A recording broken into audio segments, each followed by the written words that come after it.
everybody. It's Nancy Reyes with For Your Canine. And Joanne Soike with For Better For Worse. Happy New Year, everyone. Hope you're.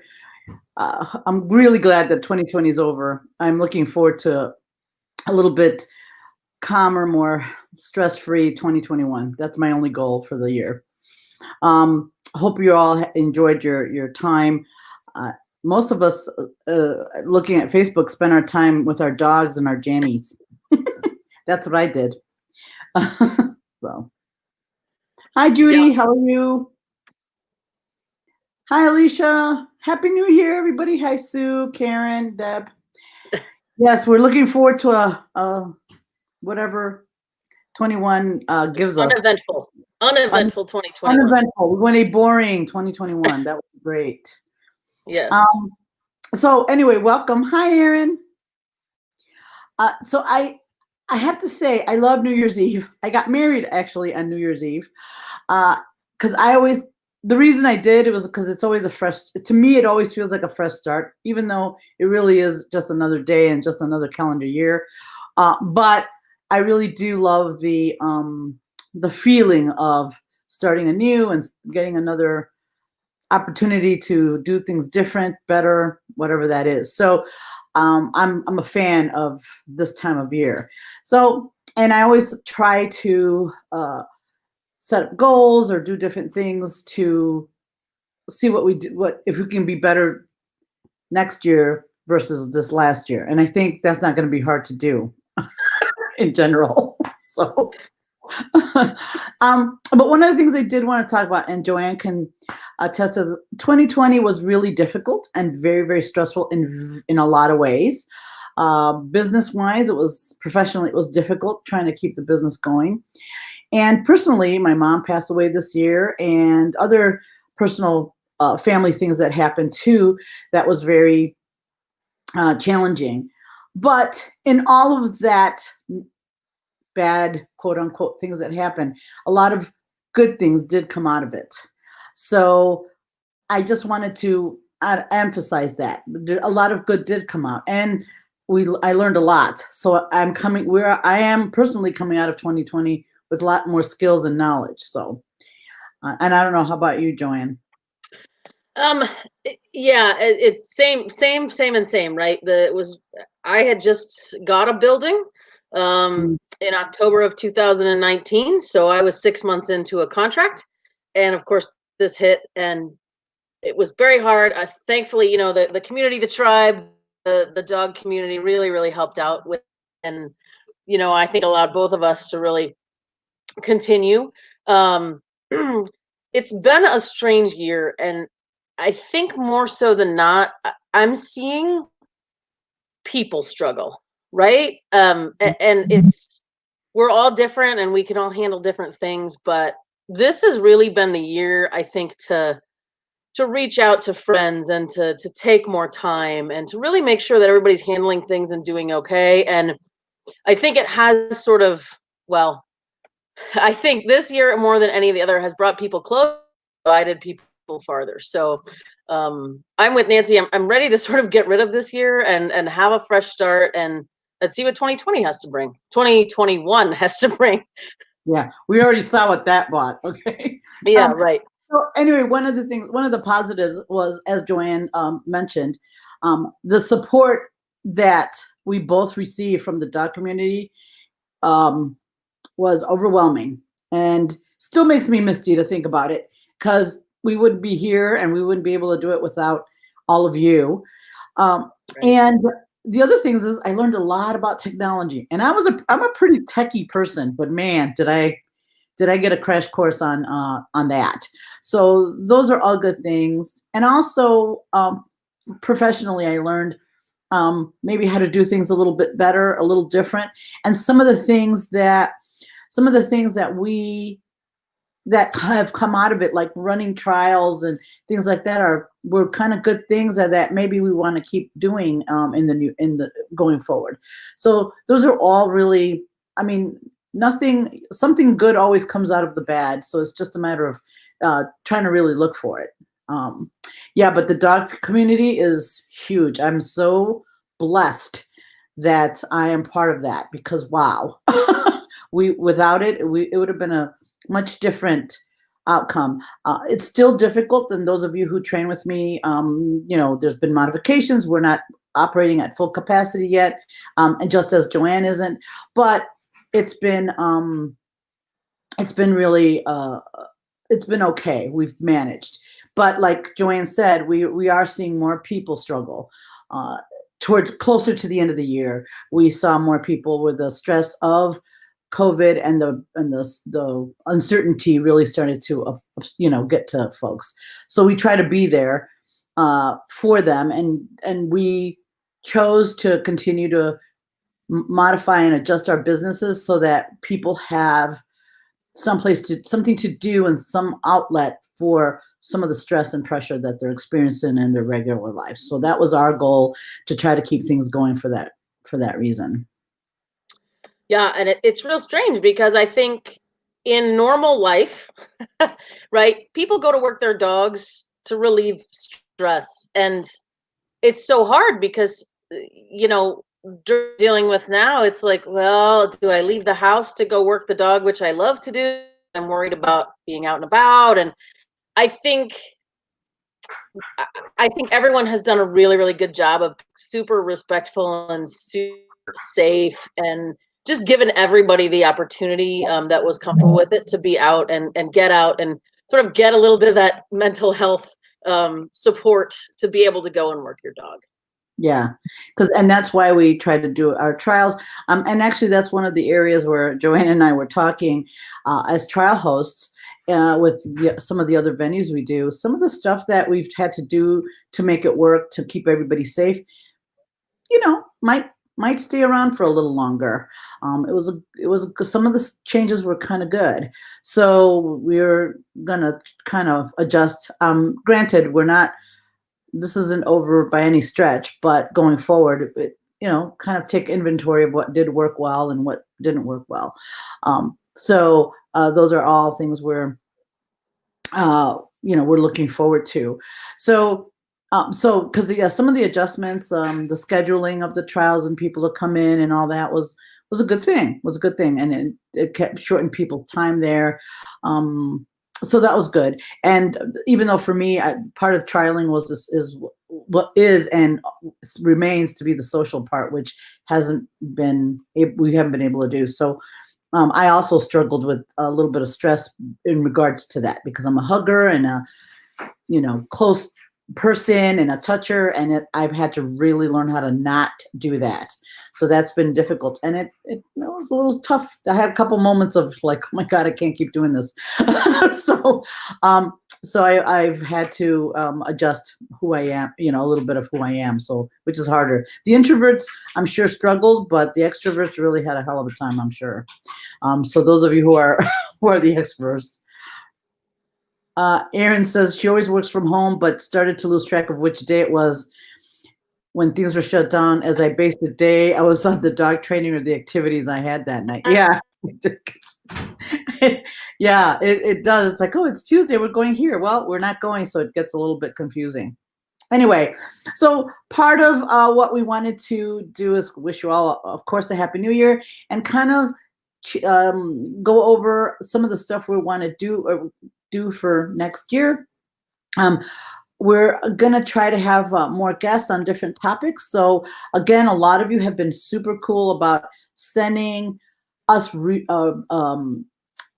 ideas for guests and things like that. And that's going to continue to be the purpose of our Facebook Lives, for more education about every different topic in dog training. Yeah, we do a lot of nosework topics, but we want to do health, mind, body, spirit, all of it, so that just to be more, just to cover the whole dog, to really learn about a lot of different things, and also have different sports highlighted so that we can learn from those as well. Because I'm interested in other sports as well, just don't have a lot of time to do them. So no classes at my level. Yeah, okay, I agree.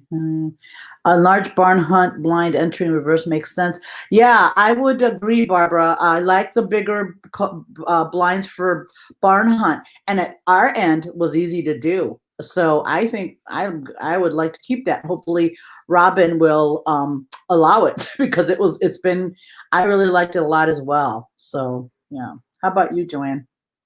Yeah, I think other venues, right? One of the big ones was no walkthrough for NACSW, and I think it allowed trials to start faster. It allowed everybody to get on the road home.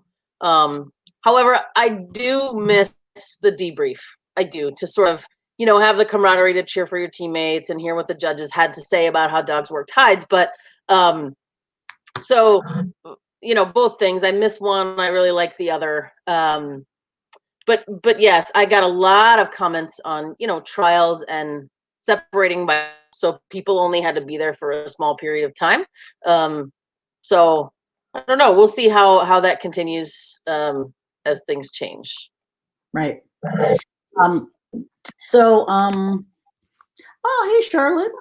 Love the session on the senior learns tons. Yes. And we are going to bring this. We have a couple of people lined up already for the rest of the Sundays. Today, we just wanted to do a special one. One of the things we're just talking. I am not a big goals setter. I do have goals, but I am not one to, because I think it stresses people out sometimes. I got to lose 10 pounds. I want to do this. So I see goals as more as a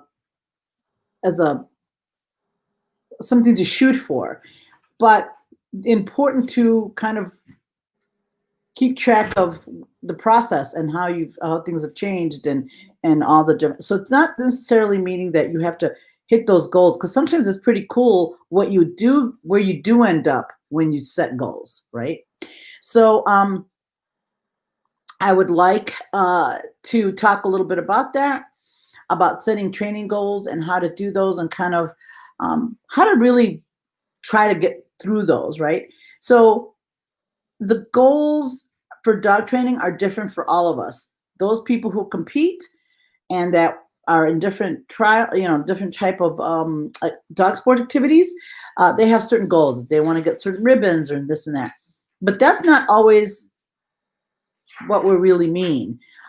You might have a goal to have your dog walking better on a leash, or spend more time with your dog, or even though we spent a lot of time with our dogs this year, but maybe continue that. Maybe continue spending more time with the dogs, giving them additional training, doing more things, opening up different things that you might want to do with your dog. So the goals aren't specifically title oriented. I'm talking about any specific goal for your dog. So don't, a lot of us that are online are competitors, and that's great. But one of the things for the competitors is those goals are always so results oriented. So I challenge you this time, when you set your goals, to be more process oriented, because I think you enjoy the process a little more. Go ahead, Joanne. Yeah, I was just going to say, I'll give you guys an example. My new rescue border collie, I've had her a year now. She's pretty afraid of like tile and laminate floors, right? Doesn't want to walk on them, gets super scared, stiff. I would like to compete in an NW1. I think she'll do fabulous at that. However, I can't ask her to do that not knowing a venue until I fix the floors, right? So my goal for her is to get her to not care about those floors anymore, to be able to walk on them no matter where we're at. And through that goal, it will get me to my next goal, right? So I think that's more the process, right? I want to fix this to make her life better, to make her less afraid. And through that, I'll be able to enter an NW1 confidently and know that if we run into some of those floors, it won't be a problem. Right. And yes, Erin, you are right. Being in the house with the dog is not the same as spending time. That is absolutely a very true statement. Because my dogs have had some days that are got no attention, no anything, and they were in the house with me and they were with me, but I was working on different things and didn't really give them the attention that they needed at that time. So it helps. So yeah, so that's one of the things I really wanted to for you to come away with is think about what some of the goals that you may want to have. So I also took the liberty of plagiarizing this little form that I will show you that I got from a website that I really and I just adjusted it to work with ours and just to make it as simple as possible. So I'm going to share that really quick with you so you can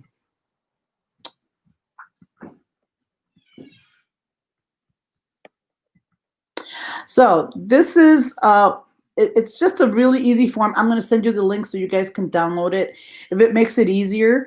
And I like the quote at the top. The goal is not always meant to be reached. It often serves simply as something to aim at. Because sometimes where you might end up in your goal is kind of not maybe a place you were not really expecting to be there. So one of the things is you want to have, and this is for just dog training. I mean, you could do it for your life too, but I like to have dog training goals too. Again, I don't focus so much on titles as much as my dog skills. I would like my specifically the one thing I'm really working on now is my 3-year-old shepherd male. His barking has become an issue, and so I am really committed to figuring out how to make that better so that we can have a better relationship instead of constantly yelling at him about barking. So that is one of my goals for 2021 is to get that particular thing under control. And we're looking, obviously I have other goals with, trials and things like that, but that's one that, and he's making me think about it really hard and think about how I'm going to approach this situation because it's a tough one. Right. So, and you can have whatever the motto is, whatever your motto is. My motto is just, always try to do the best you can with what you got because wow. I'm working on getting 6 over wanting to be with her mom and paying attention to the trainer. Yeah, we all have different challenges, and that's why I don't want you to think about this as a goal-oriented thing. And there's a space for, and this is you can fill it in, and you can have a completion date because that's one thing that I think we all lack is we don't always have a date that you want to get it done. So it's just if you don't put a date and you don't set a time when you think you're going to have it done, I'm telling you, it's not going to happen ever. It will just not be right. So you want to have a date where you think you would want to get it taken care of. So that's what I mean with titles. It's hard, and especially in nose work. I'd like to get something by the end of the year. Well, hopefully you'll get into trials, and hopefully you'll do well enough to be able to get those titles. So that's what I mean. Always hooking that goal to a result, always to the process. You want the dogs to be more efficient. You want the dog to do different things or do better. So I think that would be the goal, the things I would kind of look at to do. So I'm gonna put this in the chat box there so you can there's a link there and you can go ahead and click on it, download it, and you should be able to use the form. Use it or not, you're not going to hurt my feelings.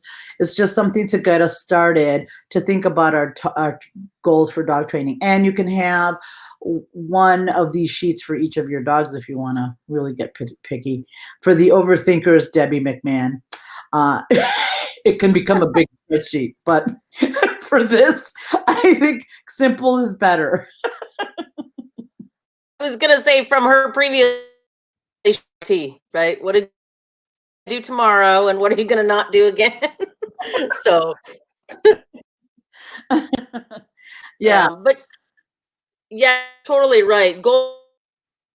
You challenge yourself, but don't put that challenge out there of something that you're not sure you're right.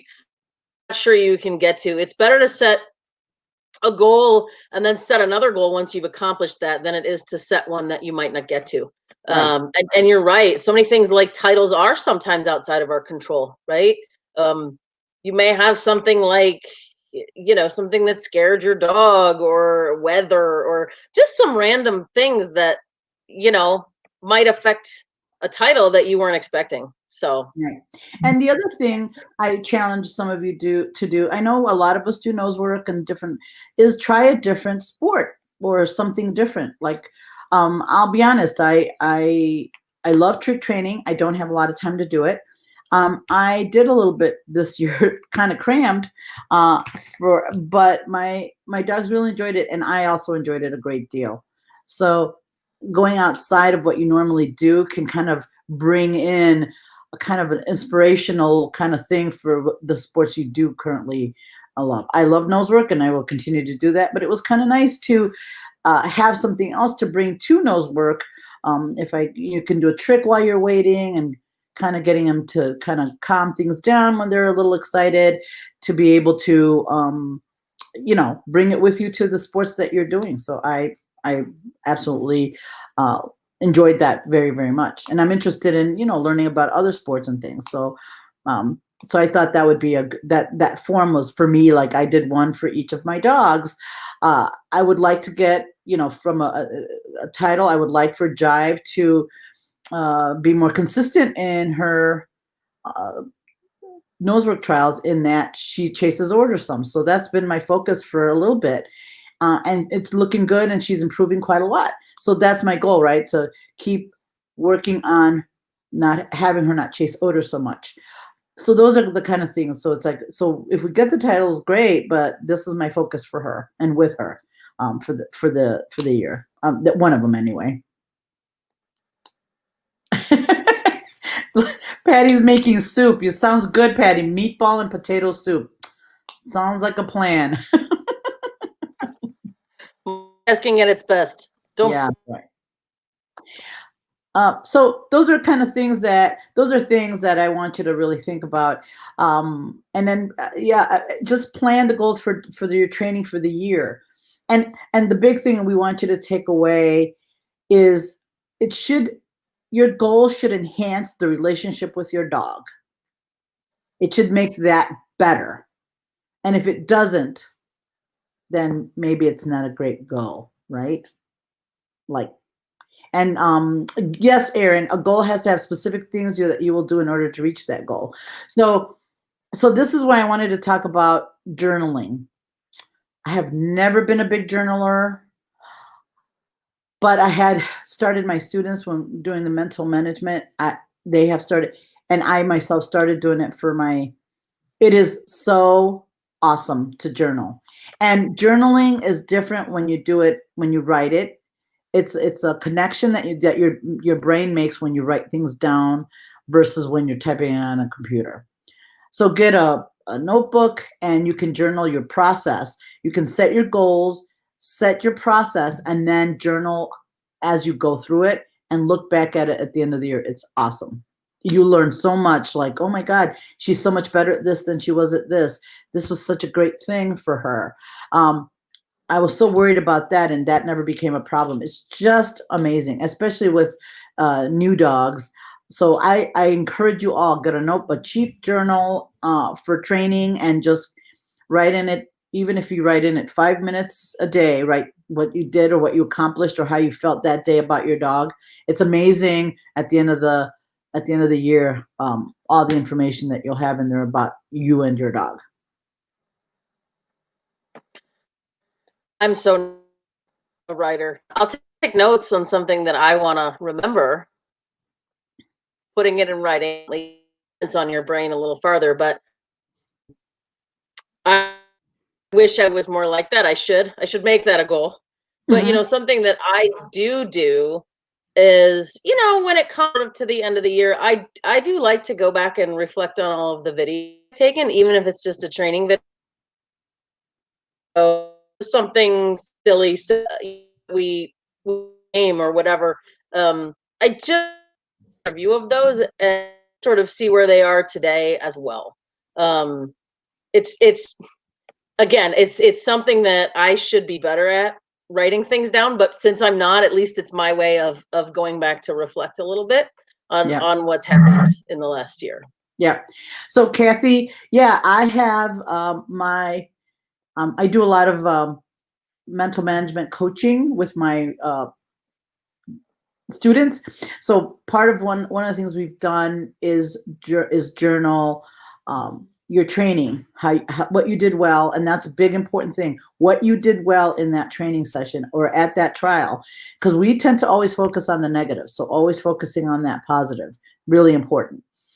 But keeping track of what you know where you started and where you're going, it's so powerful that it really helps you give that knowing that you're going in the right direction. So even if you might, like, again, even if you don't hit that goal, you're going to have at least, you're gonna, a lot of great things come of it. And then also, it's also great to see when your dogs do start to get it, right? When they do start to get those skills and develop that those it might take a while, it might not be as, or maybe sometimes they sneak up on you and you're like, oh my god, he knows that now, where before it maybe took a little while. Yeah, journaling trials is huge, because many times the trials don't always, what you remember isn't always what happened. So it's nice to do it when it's kind of fresh, and then when you look at the video, it's pretty interesting what you thought happened and what actually did happen. It's kind of neat. Every 6 months is like Joanne's, every 6 months is still a thing. I've taken that with, yeah. Yep. And I got that from Nancy, of course. But just so what Debbie's talking about is right. If you have my dog's a peer, or my dog has trouble chasing odor, right? Because Nancy had just mentioned that, or my dog crushes boxes, whatever it is, right? When you think there's that problem and it follows you in your brain, every 6 months, take a look at it, right? Is it still a problem for my dog, or is it still a problem in my brain that I'm going to have to flush out and let it go because it's not really an issue anymore? And we have a lot harder trouble as humans letting things go than the dogs do, right? They do definitely live in the moment, and they've so Yeah. Yeah, Karen, I'm with you. I'm not a big journaler, but it does work. It really absolutely works for lots of different things. So it's one of those things that, if that might be personally for some of you a good a good. So and if you can't do it every day, if you can do it just when you're training time or where you trial. So that's not every day. That is just whenever you're going to training class, make sure that that notebook is with you, and whenever you go to trial, make sure that's with you, so that at least you have it there and you can write things down. I also during the wait between all our nosework trials, write down what I could have done better to help out, or maybe what the pup did that was often. And Michelle, what the dog did that was awesome, and also what you did that was good. Because, like I tell some of my elite folks, you wouldn't be an elite dog if you were just terrible at it, because you had to have done some things right along the way, right? You had to have done some things wrong along the way to be able to get where you are. So don't forget that, right? Because everybody's pretty hard on ourselves, right? And it's like, no, we've done some right things. This is some good things that we've done, and we've done a pretty good job on some. So it's time to give it. You got to give yourself some credit too, because you just didn't get where you were just by chance, right? You got there right. because And listing what you do well is also another way to make sure you maintain that, right? If you're listing the same things time and time again, it's good. It's something for you that that you need to keep focused on and to keep maintaining, because it's working. right.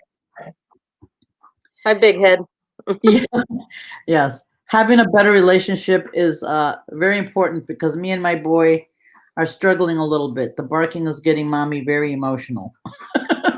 So we're trying to work on it. He's perfect in every other way, but the barking is become a little bit more of a serious problem. So those are, and I have to figure out what to do. He's challenging me on how to make that better for him. So there you go. And like I said, they make us better at what we do, right? Anyway, so I sent you that form. use it or not. If you have any questions about it, please feel free to always email me. I want you to think about some of the things that you want to have or do with your dog. But remember, your goals should enhance your relationship with your dog, whatever those are. If it's getting a title and your dog loves that sport, fantastic. But if you're thinking, I'm going to do agility, and your dog's like, ugh, I hate it, don't do it. Because yeah, it's gotta the goal should be fun for both of you, right? Sometimes when we're writing goals about other things that you might have goals to do, like losing weight or whatever it is, that involves just you. But in dog sports, it involves the dogs too. So we have to make sure that they're on board with it, right? And that's why like I said, I'm not a big resolution person, and I am a goal setter professionally, but with my dogs, this is kind of a new thing that I wanted to kind of think about and do. And I think have those goals for your dog and I've done it more with my two younger dogs, that I wanted them to have certain skills or be able to do certain things. So I've adapted it, and it's kind of neat to see how they've developed or what's gotten better or worse, or and how they've progressed over time. So anyway, so what's coming up? What's coming up on Sunday? We have Erica Bowling, who is a canine fitness expert. She's awesome. She has a wonderful program, and she's going to talk about canine fitness for puppies, for seniors, and there's going to be a lot of stuff. She has a lot of resources that some of us will have privy to, so that's going to be cool. Our first of the year Facebook Live, since we think about losing weight for ourselves, we're thinking about canine fitness for our dogs, even those of us that do nose work, because stamina is a thing for this particular sport. So Erica Bowling is going to be on this Sunday, the 3rd at 7. Then the week after that, we have Donna Rennick will be with us. She is a search and rescue trainer, and she works in that field, and she works for finds humans alive and or not. And I thought that was just a fascinating line of work, and she does it as a sideline. And one of the interesting things I asked Donna years ago, I said, how do you handle finding, when you find the person's remains, or the human remains? And she says it gives people closure. So I thought that was kind of cool for her to think about that, think of it that way. That would be tough for me to do, but she's super at it, and she's been doing it for a long time. And then we have Mitch, who wrote a book. I will put that out so that you will see on dog detection work. He's a detection handler here in Chicago, and he's going to be on with us to talk about his book and on detection work and so on. And we're in the process of scheduling other things, but these are the things that are coming up. And so we welcome, and we're going to have some folks on therapy work and other topics. So if you have something you'd like for us to do and invite, please let us know, and we'll get it scheduled. And so we can kind of all learn together as we go through some of these different work, right? Anyway, so this was a short little live today. The link to the goal setting, Roberta, it's in the chat. You'll see the link you'll see the link there. You just scroll up, and you should be able to click, and you should be able to go in there and make a copy of it or download it. And if you have trouble with it, just let me know, and I'll be happy to send it to you. So, so if anybody has any other questions, I look forward to a great new year, and looking forward to the community and seeing you and seeing what 2021 as we go through it together, and wishing you all a great new year, and thank you all for your support during this time too. So thank you so much. Yes, Have a great thank you evening. all. Very, very much. I think so. We should examine how we can individually contribute to various dog sports.